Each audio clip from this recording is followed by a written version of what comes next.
Lorsque tout cela a commencé, j'étais en pleine forêt parti pour une semaine comme je l'avais déjà fait à maintes reprises. Puis à mon retour, après m'être aperçu que tout le monde avait disparu, tout s'est très vite enchaîné. Le confinement, l'impossibilité de rejoindre les autres derrière le mur, avec comme seul contact cette personne avec qui je communiquais par l'intermédiaire d'un talkie-walkie.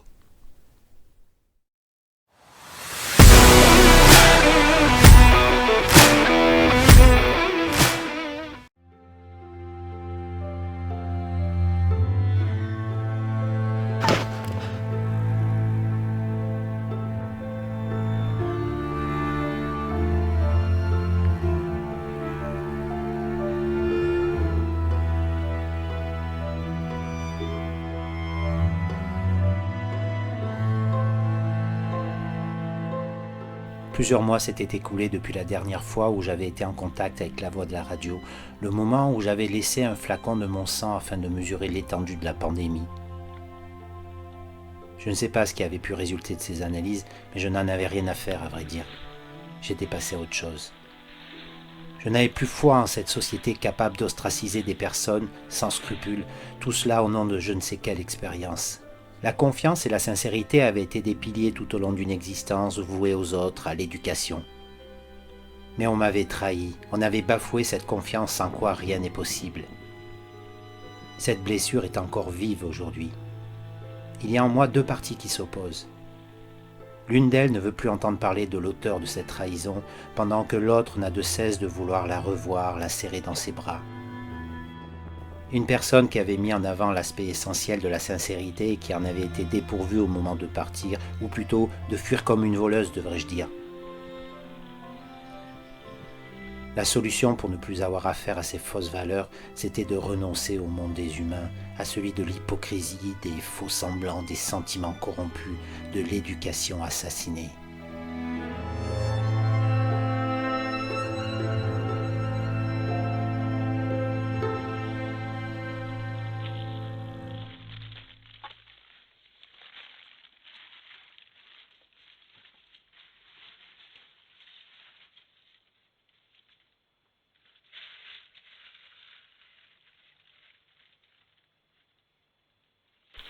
En contrepartie de l'aide que je leur avais fournie avec cette prise de sang, il avait été convenu que je pourrais rester dans la forêt sans que personne ne s'occupe de moi et que je serais ravitaillé une fois par semaine en nourriture.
J'avais toujours un sac prêt au cas où.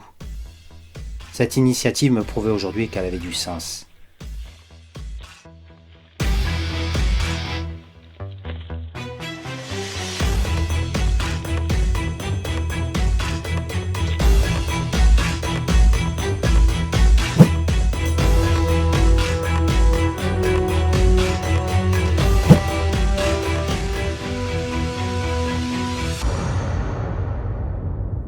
Je ne sais quel nouveau jeu ils avaient inventé, mais celui-ci me paraissait plus dangereux et je commençais à en avoir marre. Peut-être devrais-je m'arrêter et attendre que la silhouette d'une flèche mette fin à tout ça.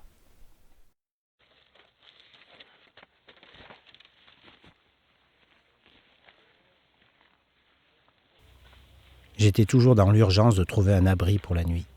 Il m'arrivait aussi parfois d'emprunter à un animal satanière, sans savoir si celui-ci était dedans ou s'il allait surgir à tout moment.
Il est plus coriace que je l'avais imaginé.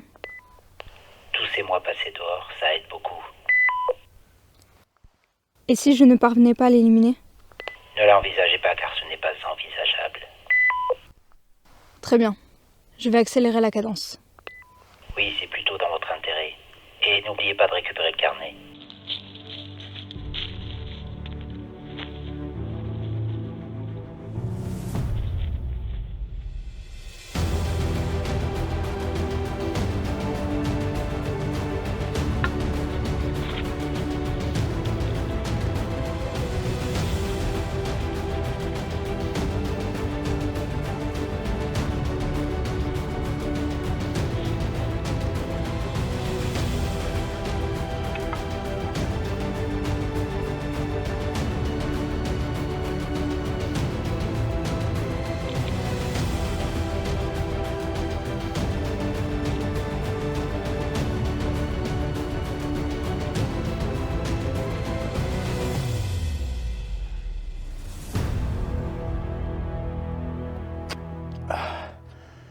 Vous permettez, je fais une pause. Bon alors, qu'est-ce que vous me voulez ? Ça fait 2 fois que vous me tirez dessus. Je pensais qu'ils en avaient fini avec leurs conneries. Ils devaient me laisser tranquille. Ça n'a rien de personnel. Mais votre calcul ne me semble pas exact. J'ai tiré 3 flèches. Ah d'accord. Vous n'êtes pas un chasseur, vous êtes une chasseuse. Comme je viens de vous le dire, ça n'a rien de personnel. Je ne vous connais même pas. C'est juste que j'ai reçu des instructions. Des instructions ? De ceux de derrière le mur, c'est ça ? Vous n'êtes pas trop à la page. Ça fait quelque temps qu'il n'y a plus de mur. Il n'y a plus de mur. Et alors à quoi ça rime tout ça ?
suivantes m'incitaient à prendre de plus en plus de risques, mais j'avais pas le choix.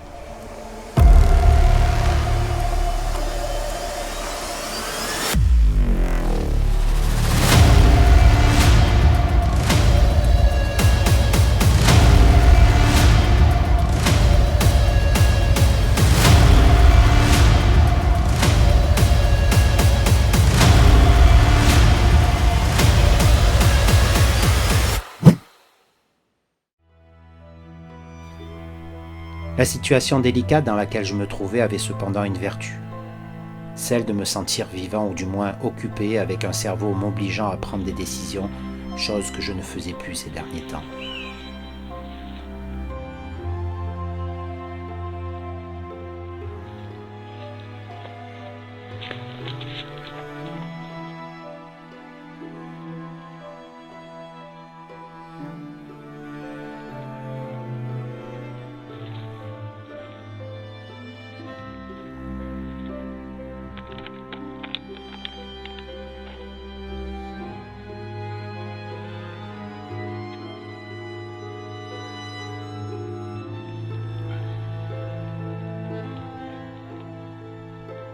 Une pluie torrentielle s'était abattue sur nous cette nuit, m'obligeant à trouver refuge dans cette grotte.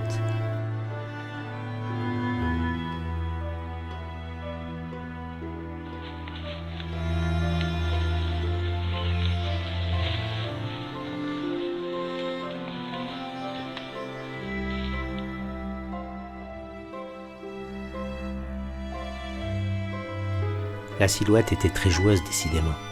Elle m'offrait la possibilité de récupérer mon bâton.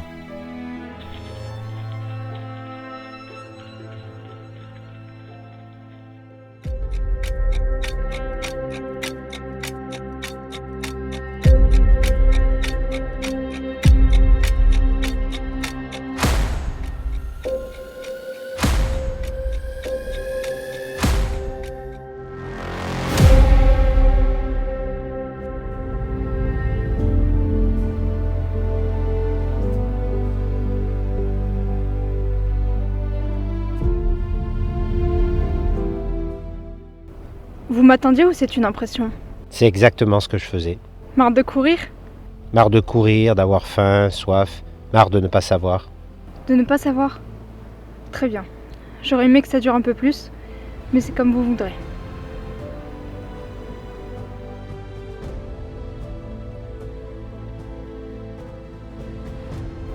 Non, ça serait trop simple. Je vous propose une alternative. L'alternative qu'elle me proposait était de s'affronter d'abord avec nos armes, puis à main nue. Et si j'arrivais à l'emporter, je ne serais plus inquiété, elle me ferait passer pour mort afin que personne d'autre ne soit lancé à ma recherche. En cas de victoire de ma part, elle m'apprendrait aussi pourquoi il avait été décidé que je devais disparaître en ne laissant aucune trace de mon existence.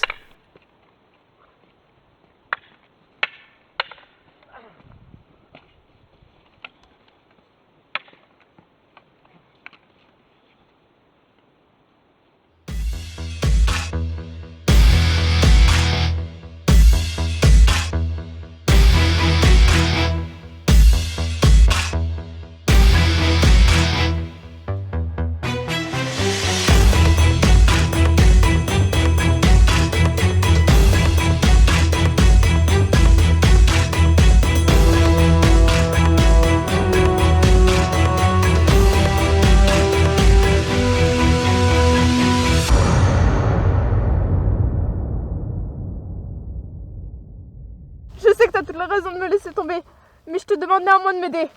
Pas pour moi, parce que je tiens pas plus que ça à la vie, mais j'ai une petite sœur dont il faut que je m'occupe. Alors s'il te plaît, si tu le fais pas pour moi, fais-le au moins pour elle. J'ai pas l'intention de te laisser tomber. Mais si tu veux que je te tire de là, il faut que tu arrêtes de t'agiter. Je vais pas tenir longtemps comme ça. J'arrive pas. Je glisse. Je t'en supplie, aide-moi.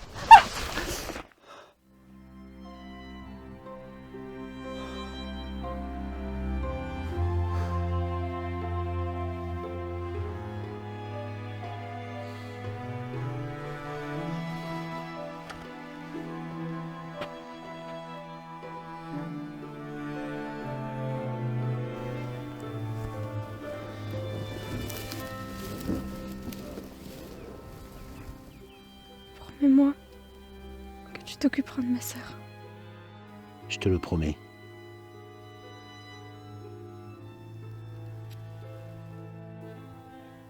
Je suis désolé. Je voulais vraiment te tirer de là, tu sais.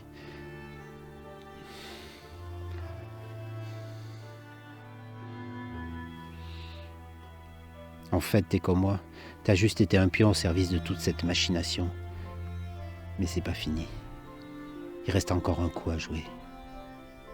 C'est pas encore échec et mat.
Je m'étais substitué à celle que j'avais surnommée la Silhouette, afin de rejoindre ceux qui avaient commandité mon élimination. Ma poursuivante avait eu le temps de m'expliquer pourquoi il voulait me faire disparaître. D'après ses dires, l'autorité en place ne voulait laisser aucune trace de tout ce qui avait pu constituer les expériences de cette période pandémique, expériences dont j'avais fait partie. Je n'avais à l'origine nullement l'intention de rendre public l'ostracisme dont j'avais fait l'objet, mais à présent, je comptais bien être le grain de sable dans les rouages de la grande machine. Je devais aussi retrouver la petite sœur de la Silhouette et de m'occuper d'elle comme je lui avais promis.